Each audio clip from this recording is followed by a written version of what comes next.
क्या आपने कभी सोचा है कि हम जिंदगी में जो भी करते हैं, जो भी सीखते हैं, उसका असली मकसद क्या है?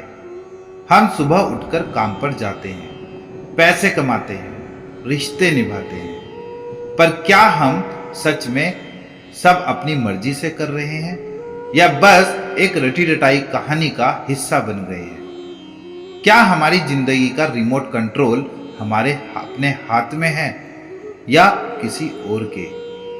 आज हम बात करेंगे भगवत गीता के चौथे अध्याय की, जिसे ज्ञान कर्म संन्यास योग भी कहते हैं। यह अध्याय हमें सिर्फ ज्ञान नहीं देता, बल्कि एक गहरी सच्चाई से मिलाता है।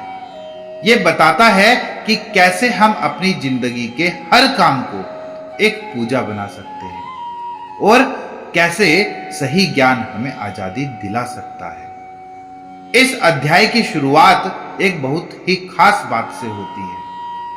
श्री कृष्ण अर्जुन को बताते हैं कि यह ज्ञान उन्होंने सदियों पहले सूर्य देव को दिया था और फिर यह ज्ञान गुरु शिष्य परंपरा से आगे बढ़ा, लेकिन समय के साथ यह ज्ञान खो गया।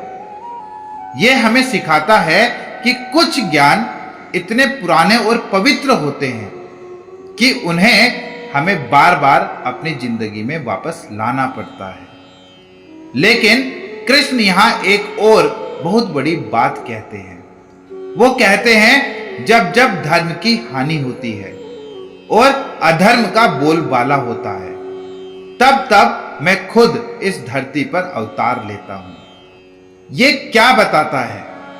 ये बताता है कि जब हमारी जिंदगी में सब कुछ गलत होने लगता है, जब हमारे अंदर की अच्छाई कम होने लगती है और बुराई हावी हो जाती है, तब एक बाहरी शक्ति या एक अंदर का बदलाव हमें सही रास्ते पर लाने के लिए आता है। यह अवतार किसी भी रूप में हो सकता है, एक गुरु के रूप में, एक किताब के रूप में, या फिर एक अनुभव जो हमारी आंखें खोल दे।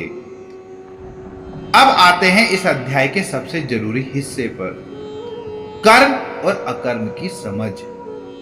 कृष्ण कहते हैं, कर्म में अकर्म और अकर्म में कर्म को देखना। यह वही देखता है जो ज्ञानी होता है। सुनने में यह बहुत मुश्किल लगता है ना? पर इसका मतलब बहुत गहरा है। कर्म में अकर्म देखना, इसका मतलब है कि जब हम कोई काम कर रहे हो तो हमें उसके फल की चिंता नहीं करनी चाहिए। जैसे एक डॉक्टर ऑपरेशन करता है, वो अपना काम पूरी लगन से करता है, पर वो इस बात की चिंता नहीं करता कि मरीज ठीक होगा या नहीं। उसका ध्यान सिर्फ अपने कर्म पर होता है। यही है कर्म में अकर्म। जब आप अपने काम को सिर्फ कर्तव्य समझकर करते हैं, बिना किसी लालच के।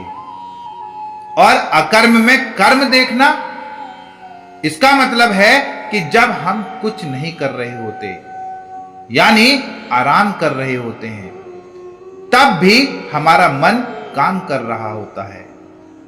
वो भविष्य के बारे में सोचता है, पुरानी बातों को याद करता है।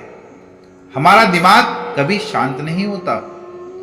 असली ज्ञानी वो है जो इस मानसिक कर्म को पहचानता है और उसे शांत करने की कोशिश करता है। इस अध्याय में श्री कृष्ण ज्ञान की महिमा के बारे में भी बात करते हैं। वो कहते हैं कि ज्ञान की आग में सारे कर्म जल जाते हैं। जैसे अगर हमें पता चल जाए कि ये आग हमें जला देगी, तो हम उसके पास नहीं जाएंगे। इसी तरह जब हमें सही और गलत का ज्ञान हो जाता है, तो हमारे बुरे कर्म करने की इच्छा खत्म हो जाती है। तो सोचिए, हमारी जिंदगी में कितने ऐसे काम हैं जो हम सिर्फ इसलिए करते हैं क्योंकि हमें उनका फल चाहिए। हम नौकरी करते हैं, ताकि सैलरी मिले। हम लोगों से अच्छे से बात करते हैं ताकि वो हमारी तारीफ करें। ये सब कर्म हैं जो हमें बांधते हैं। लेकिन अगर हम इन कामों को बिना किसी उम्मीद के करना शुरू कर दें, तो अगर आप अपनी मां को सिर्फ इसलिए खाना खिलाएं क्योंकि वो आपकी मां है, ना कि इसलिए कि वो आपको आशीर्वाद देगी, अगर आप अपने काम को सिर्फ इसलिए करें क्योंकि वो आपकी जिम्मेदारी है, ना कि इसलिए कि आपको प्रमोशन मिलेगा, तो ये कर्म आपको बांधेंगे नहीं बल्कि आजादी देंगे। यही है भगवत गीता के 4थे अध्याय का सबसे बड़ा सबक कि अपने कर्मों को सिर्फ एक कर्तव्य समझो, न कि कमाई का जरिया।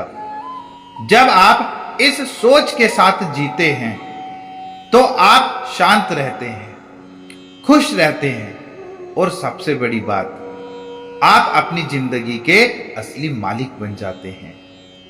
तो अगर आप भी अपनी जिंदगी को आसान बनाना चाहते हैं तो इस ज्ञान को अपनी जिंदगी में उतारिए।